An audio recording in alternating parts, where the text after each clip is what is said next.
ever recovery talks. This is Myrina organization, and we focus on addiction recovery. And tonight we're just going to have a little panel discussion, talk about some of the aspects of recovery for each and every one of us. I want to introduce you to Jali and Lee, who are our founders of Myrina.org. And we have Emre joining us all the way from Turkey. So excited to have you. Thank you so much, everyone, for being here.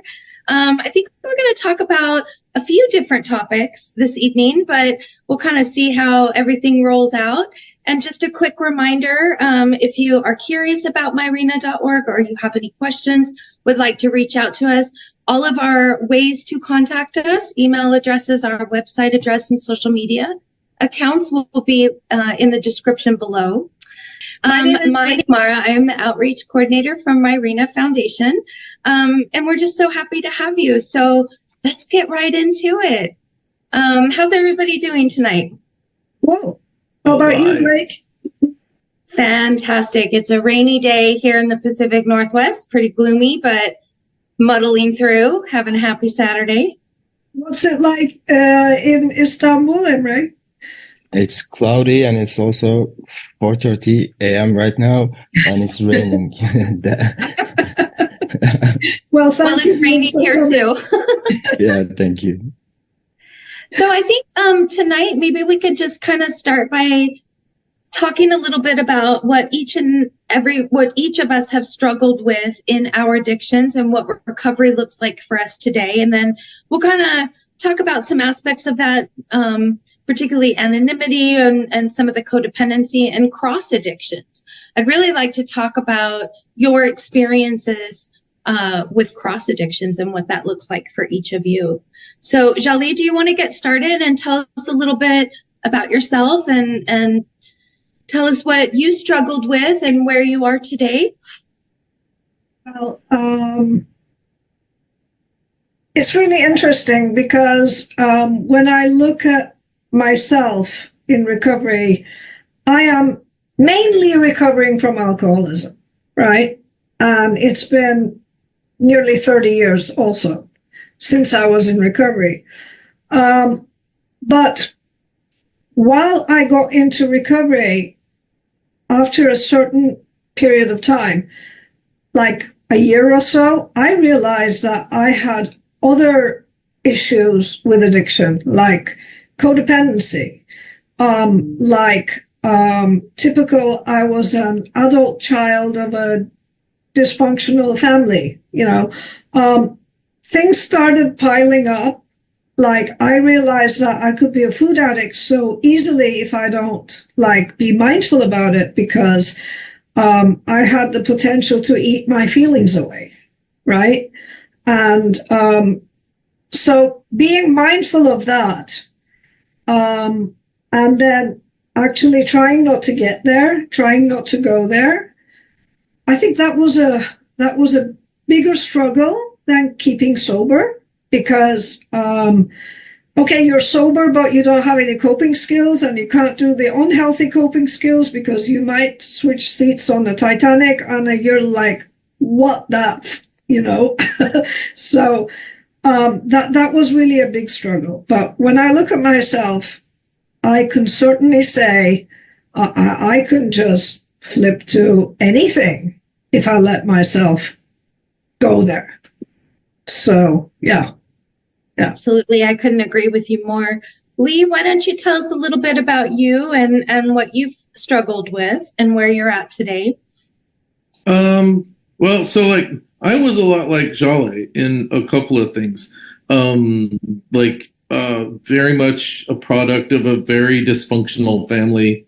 And of course, I had to be, unlike Jale, I was the hero. I had to be the one who rescued everybody. And then I did that in sports mainly. I did notice that as I became an adult, I was very, very acceptable to alcoholism. As a very young person, I found out that I could drink a lot, not just a lot. I could drink a lot, and not really be affected that much. And so that scared me, and I intentionally did not go down that road because I knew that that was a really bad thing. Unfortunately, in the meantime, I played sports like, I don't know, 18 hours a day, and so many injuries and so many playing through injuries because at first it was because I felt like I was supposed to play through the injuries and just keep going and prove how tough I was and all of this. But then after a while it became, if I'm not playing, then I'm not happy. If I have to go through this family thing anymore, then I'm just want to shoot myself. I'm going to go play instead. So I would go and I would play.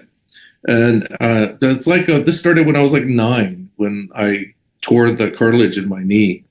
And I found a way to be able to run on my cast.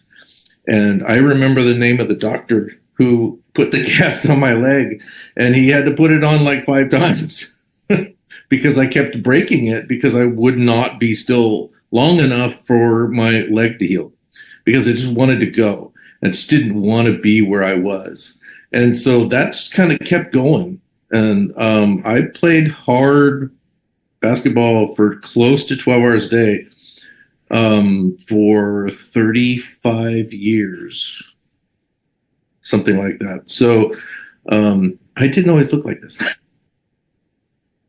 I can appreciate what you're saying in the sense that when I was drinking alcoholically, in trying to question, I think a lot of people in early recovery question for myself, am I truly an alcoholic? So I had to ask myself 2 questions.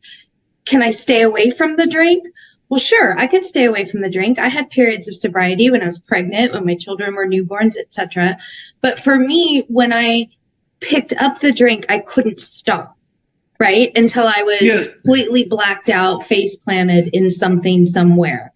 And it sounds like for you with the sports, once you started, you couldn't stop, is what it's sounding like. Actually, it wasn't once I started. It was something would happen in the midst of playing. So like I would go and I could shoot around and I could play basketball for 5-10 minutes. I could play basketball for like an hour and it was fine. And I would leave and it was fine.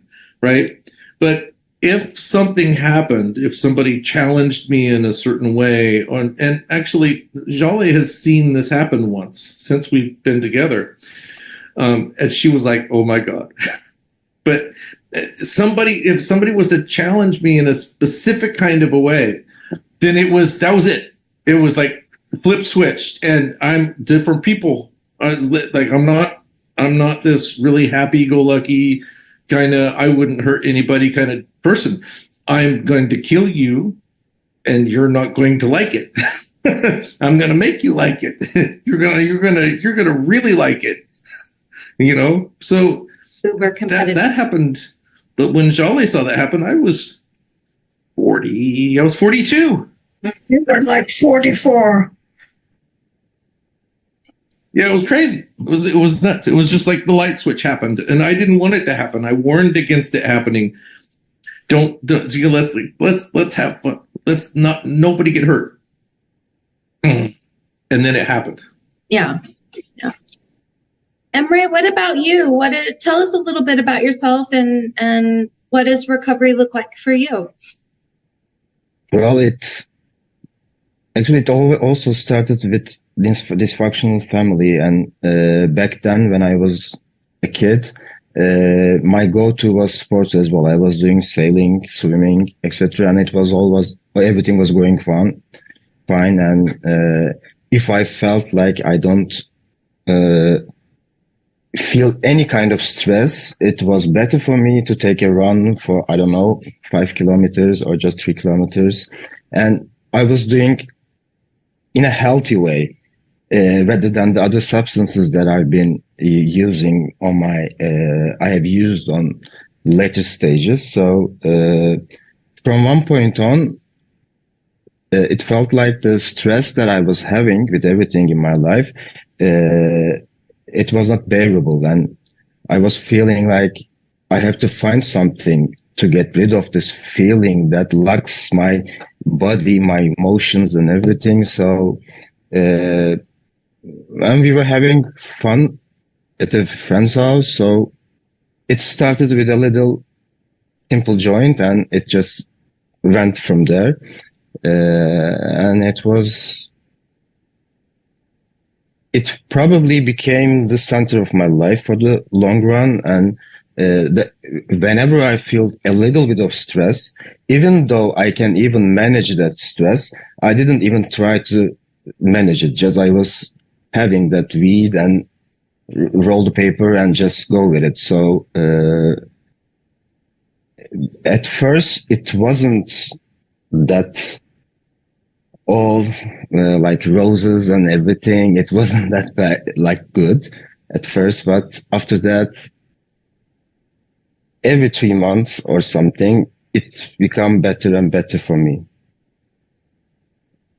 Good. I think, for me, I think my addiction started really, really young, probably with food, right? There was so much, and I don't want to monopolize the conversation, but I want to give some context. I was in foster care as a youth. I was adopted briefly by a family, and the father in that family was very, very focused on my weight. I was kind of a chunky kid when I was adopted. I was about 12 years old.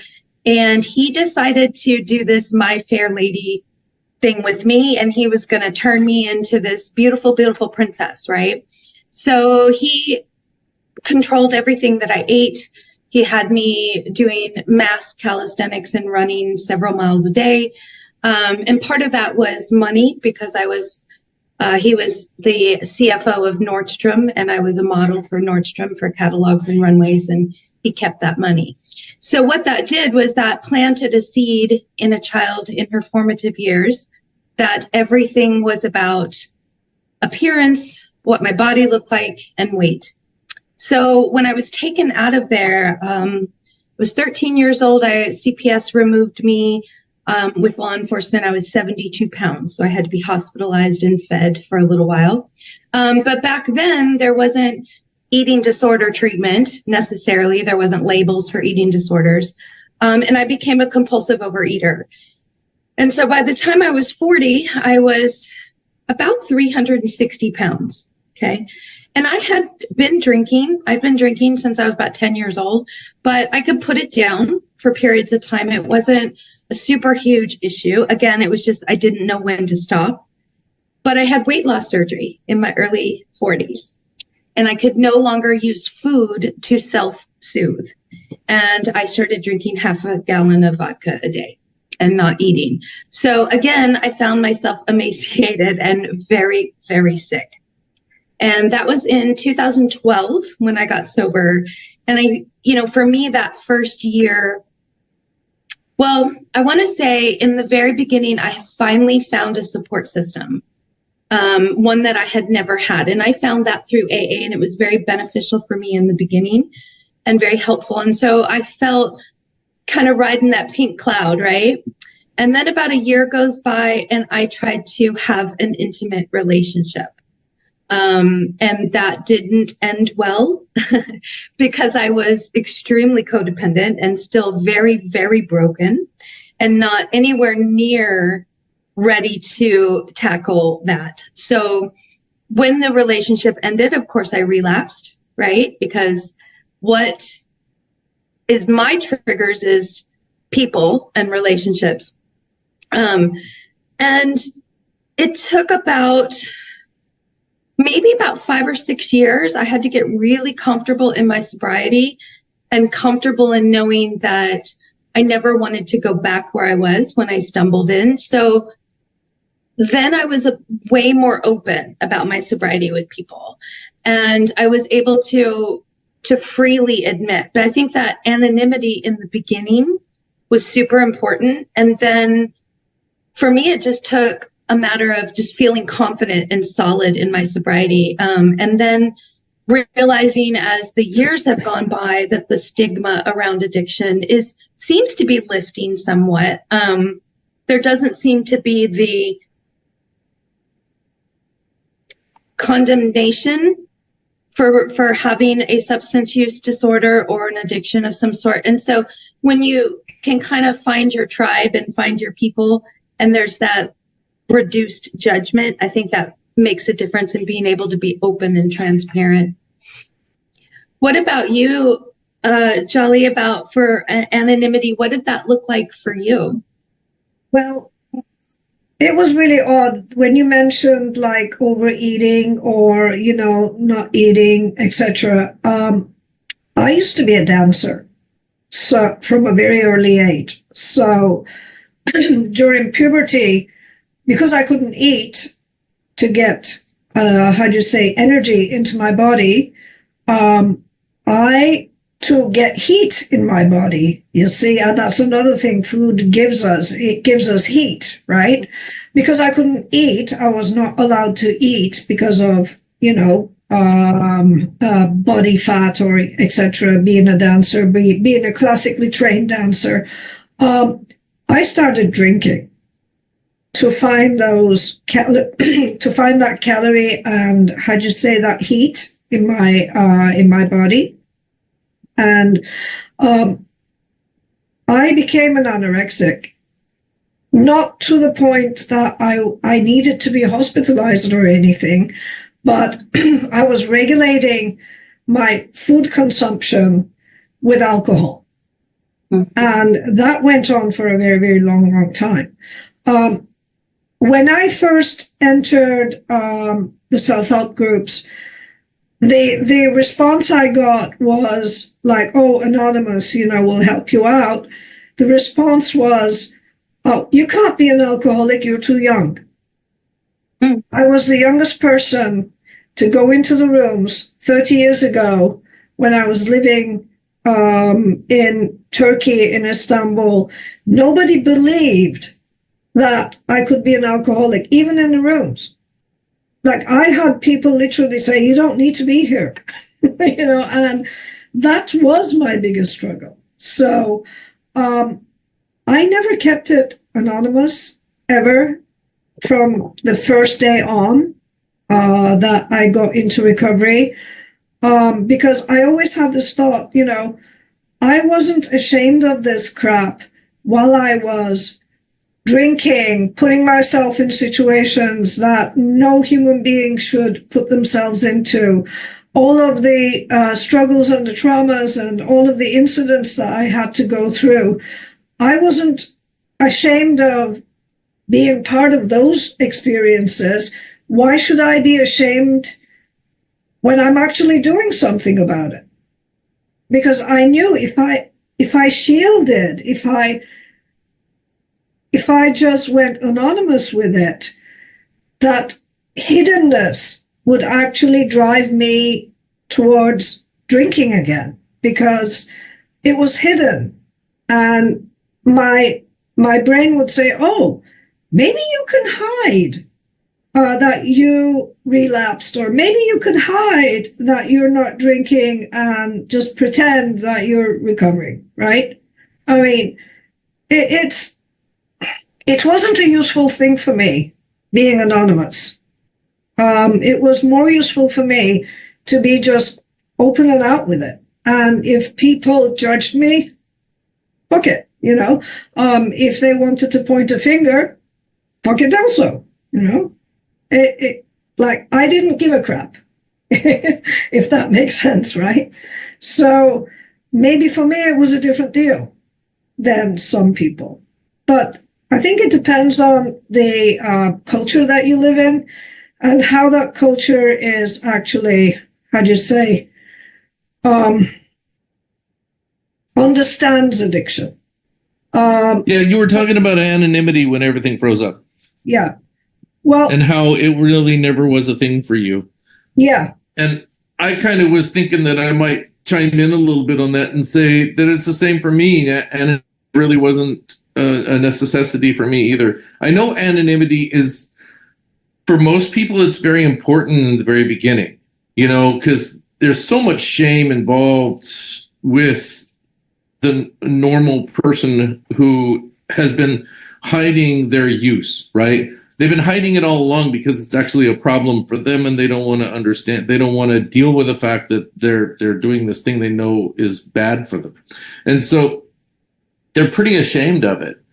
But I see so many of the people that I've talked to in long-term recovery, not in short-term recovery, but in long-term recovery, the anonymity became a problem for them after a while.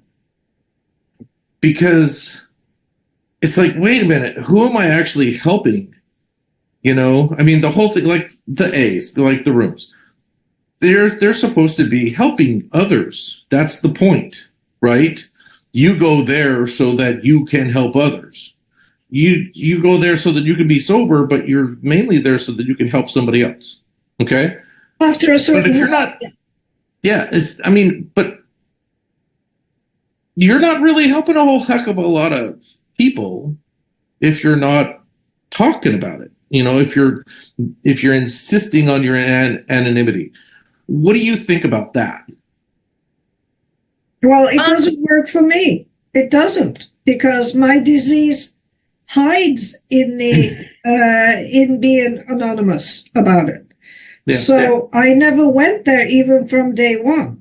Like I said, I was struggling to prove to people that I was an alcoholic and I deserved to be in the rooms, that I could be young, but I had the disease. So please don't kick me out because there's nowhere else I can go, right?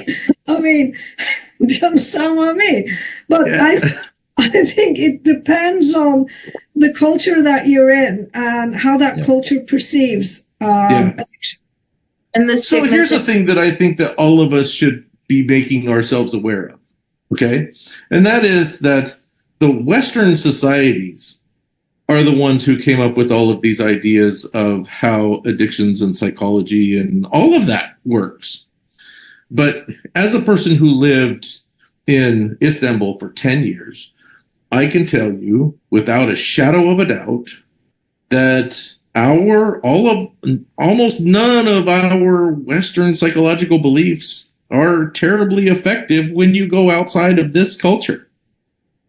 We invented it, we wrote it all down, and everybody else is trying to live with it.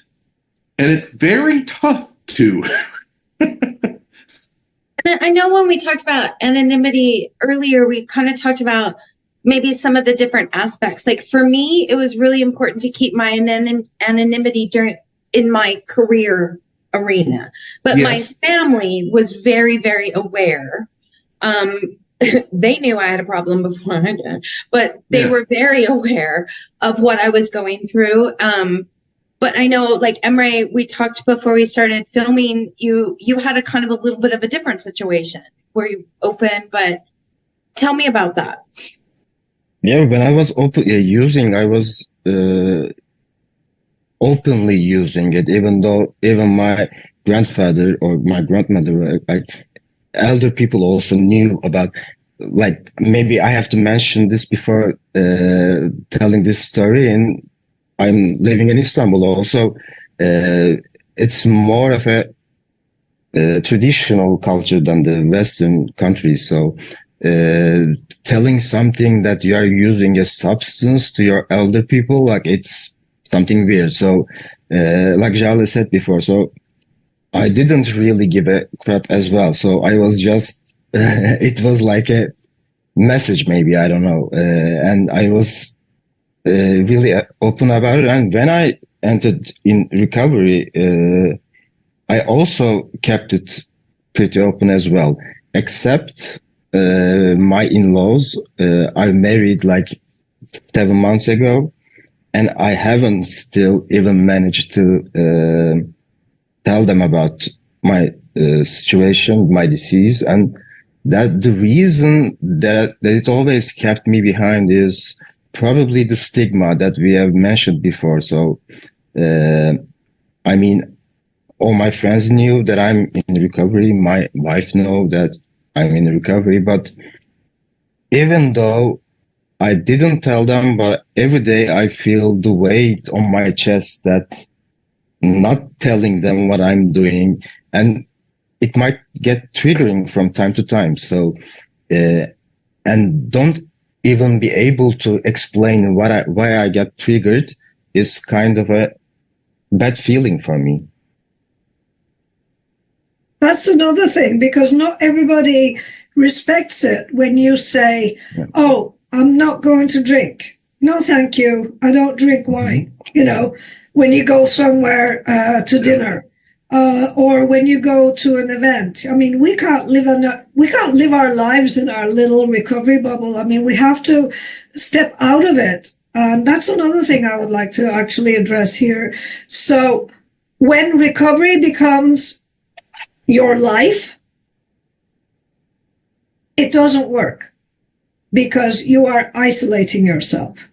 Yeah. Recovery works only when you have a life that you are actively recovering from, then it works, right? I mean, isolation, just hanging out with people who's in recovery, and not expanding your horizons in any way because you have to be only with recovering people in sterile environments, right?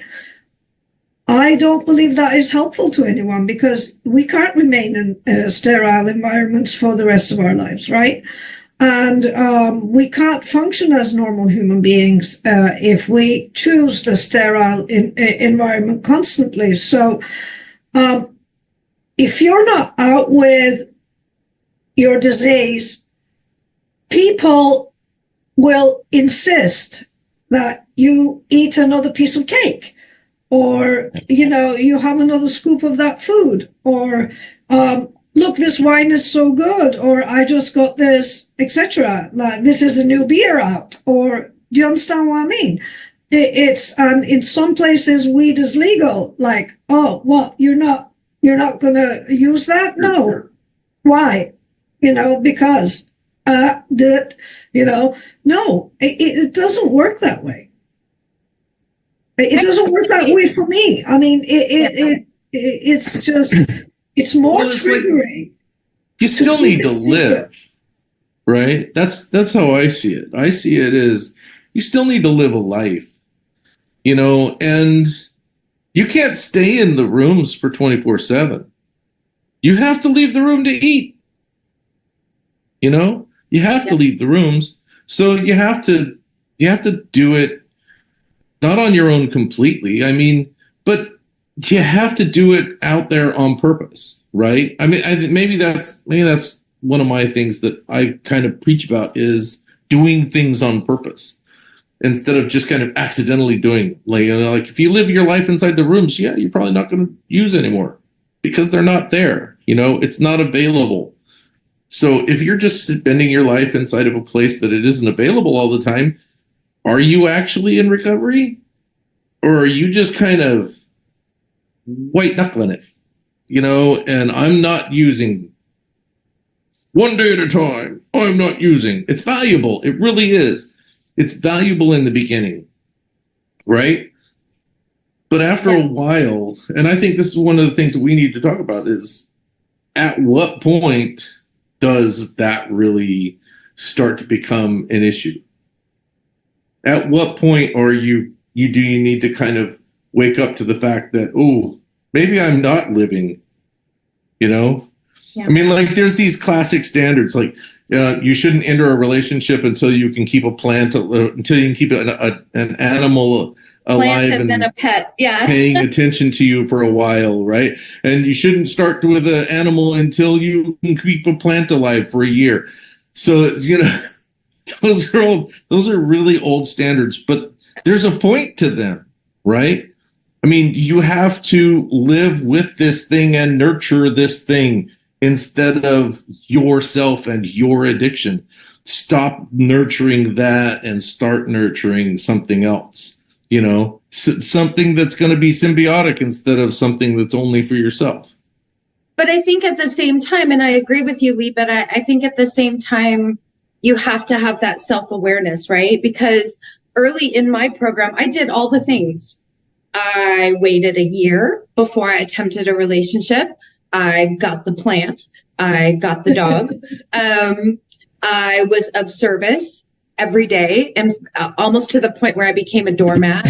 And I still ended up relapsing over a boy. Right. So I was not ready. Like, I was trying to follow all those standards, but I wasn't ready. Right. So having that self-awareness too. And I think talking about transfer addiction and along those lines, in my experience, and I might get some hate from this, from the AA community, but I think that you can transfer your addiction into people and their chaos and their drama, right? When you're going to meetings, when you have 25 years sober and you're going to 3 meetings a day, and the only people you're talking to are your sponsees. And I know people like this, and I appreciate the wisdom and the experience that they bring to the table. However, I can also see from an outside perspective how toxic that can be in itself.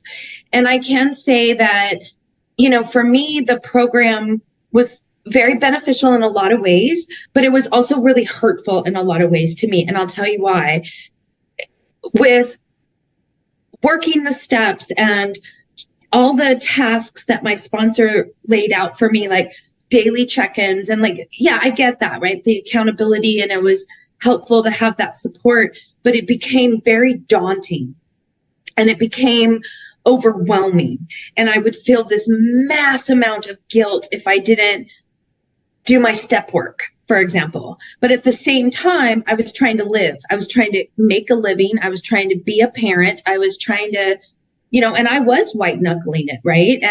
And so I'd start self-isolating, and I would be full of guilt and shame because I didn't work my steps in a timely manner, or I forgot to call my sponsor. And so I didn't give myself that grace. And I think if I could go back and do anything differently, it would be to just give myself that grace and that patience, because we're where we're at, right where we're supposed to be, right? And if there's something else that we need to learn, we need to be able to do that with a sense of freedom and no judgment. If that makes any sense? Yeah, it does. Yeah. But sorry, Lee, but I want to bring a question to the table. What are we actually recovering from? Are we only recovering from our self-medications, as doing sports or overeating or drinking or substance use? Is that the only thing that we're recovering from? No. I mean, I don't think so. No, it's not the only thing that we're recovering from. No, it's like it's an entire thought process, right? It's a whole way of thinking. It's a whole way of thinking, and the way that you perceive the world around you, right? And how you absorb that into yourself. Because perspectives are all different. Everybody has their own. And when you're not dealing with the life that's happening around you, that's a problem. And you need to start dealing with that. Now, how could and that means you have to kind of go out. Once you have your body recovered, right? Your body is recovered from all of the stuff, whatever the stuff is. Like, once my ankles and my shoulders and my fingers, they started to recover, then I had to learn how to live a life without breaking myself, right? Because if I wasn't, I was one of those athletes that if I wasn't sweating like crazy, then I didn't work out. If I didn't work hard enough because I physically wasn't showing the signs. I had to physically be showing the signs of working out. Otherwise, I didn't. And so it's like I had to really go overboard, in order for me to feel it. And that's just my perception of what it was. And I had to find a way to live my life and be able to do things without having to go that far. I mean, extremes, right? Extremes. Yeah.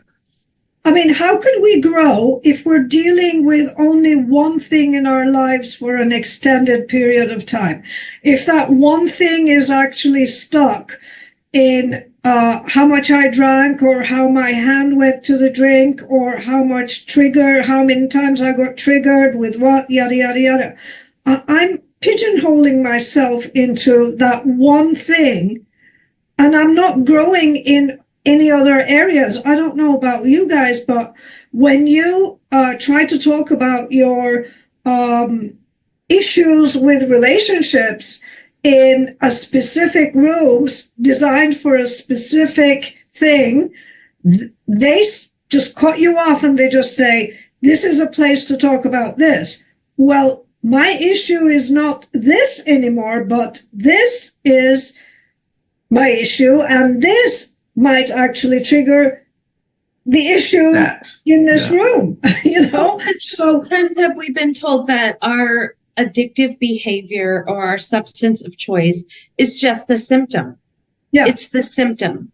Yeah. So we need to figure out at the root, right? Isn't for most of us, our addictive behavior stems from some sort of trauma, and being able to recognize that, or perceptions, thought patterns, being self-aware, being able to recognize those to implement the changes. Or for me, I'm going to pick up a drink because I have no coping skills. In specific rooms. So what am I going to do? Like, I have about, I don't know, me specifically, I have about 5 issues on my plate that is actually could trigger my drinking. First of all, my adult child side. Second, my codependency. Third, my anger. Fourth, my drinking, or my eating disorder, that me starving myself, basically, right? So am I going to go to 5 different self-help groups to be able to get the level of help that I need in order to grow out of those things? When am I going to go to work? When am I going to raise a family? When am I going to live a fulfilled life? I mean, that is just bloody ridiculous. And I think it's so outdated, And not functional. It is not functional. And what am I actually recovering from? Yes, I'm trying to stop drinking. Okay, but you're actually recovering from the shit that happened to you before you got into recovery, and the shit is about to happen to you when you're in recovery, because life doesn't stop throwing shit at you. I don't know about you guys, but I still get slammed with bullshit, right? Yeah. I mean, life is... Uh-oh. Are we frozen again? Yeah. No, all right, you're good. No, you're good. Okay. So life keeps going. It's like, even okay, so one of the things that's really hard for everybody to deal with is if a family member dies, somebody who's very close to you dies, right? If there's any time that shows you in just blaringly right in front of your face is when that person died, your life didn't stop. It kept going. And there were people who didn't know that special person to you, and their life is never affected by that special person to you, other than the sideboard that you give them from that person, right? The little bit of their light that you shine out. So life keeps going. The clock doesn't stop. The sun doesn't, the earth doesn't stop spinning, okay?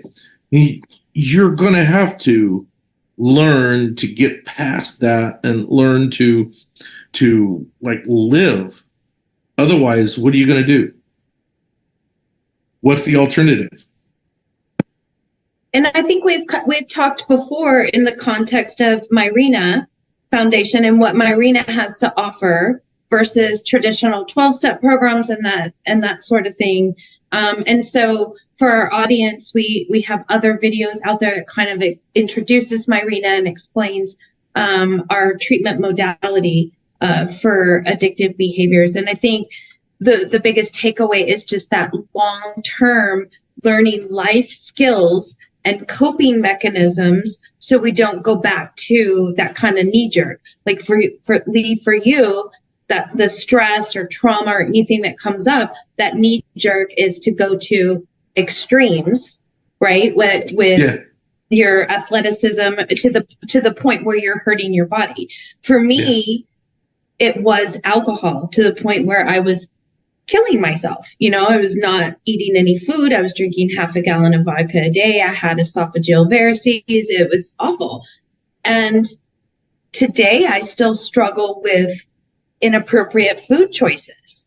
I'm a stress eater. I'm an emotional eater. If you hurt me, if I feel, so then I'll start shoving my face with things that I know are not good for me. And so what that does is it does the same cycle that alcohol did, right? It's like, I have to have it. I eat it. It feels good for about 10 seconds. And then I have all this guilt and shame, right?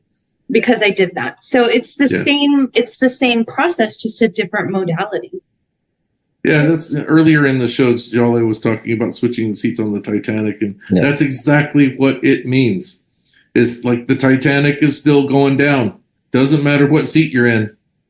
Doesn't matter what class you're in. Doesn't matter anything. If you were on that boat, you went down with it. Very few people made it off that boat. Yep. So I have a funny story. If you guys want, I can just share. So You're starting like with a laughing face on, so I'm okay with it. Go for it.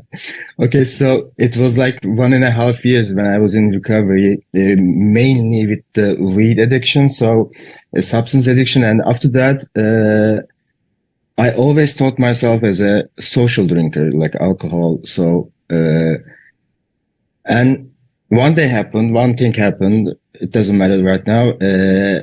I realized that I was switching the seats on the Titanic. So maybe I was still controlling alcohol, but it might get a little bit of more amount that I used to. So I stopped drinking alcohol as well.